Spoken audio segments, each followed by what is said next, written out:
جماعت اسلامی ہند شاخ عادل آباد کے زیر اہتمام ہیومن ویلفیئر فاؤنڈیشن کی جانب سے غریب، مستحق و ضرورت مند افراد میں رمضان راشن پیکیجز کی تقسیم عمل میں لائی گئی۔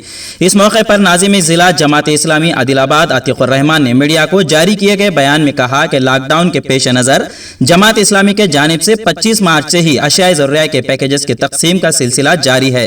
ابھی تک زائد از 19 لاکھ روپے کی لاگت کے اشیاء ضروریات کے کٹس ضرورت مند افراد میں تقسیم کیے گئے ہیں۔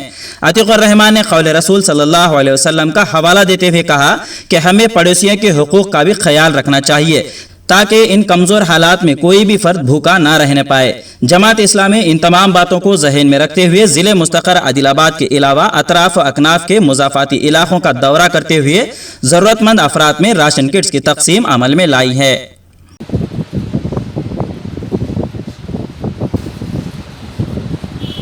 بسم اللہ الرحمن الرحیم۔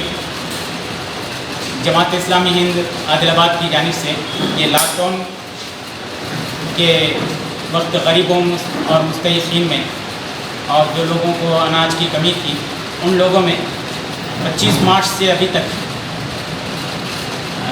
تقریباً غریبوں اور مستحقین میں امداد کا کام کیا گیا، اور آج HWS کی جانب سے یہ امداد کا کٹس تقسیم کیے گئے ہیں، اور اب تک 19 لاکھ سے زائد رقم کے 3050 کٹس غریبوں اور مستحقین میں تقسیم کیے گئے ہیں۔ اور یہاں عادل آباد کے علاوہ اطراف کے دیہات تانسی، بھیمپور، تلمڑبو، جینات اور اندر ویلی یہ مقامات پر بھی کٹس تقسیم کیے گئے ہیں۔ اب تک جماعت اسلامی کی جانب سے یہ کام کیا گیا تھا، آج HWS کی جانب سے یہ تقسیم عمل میں لائی گئی۔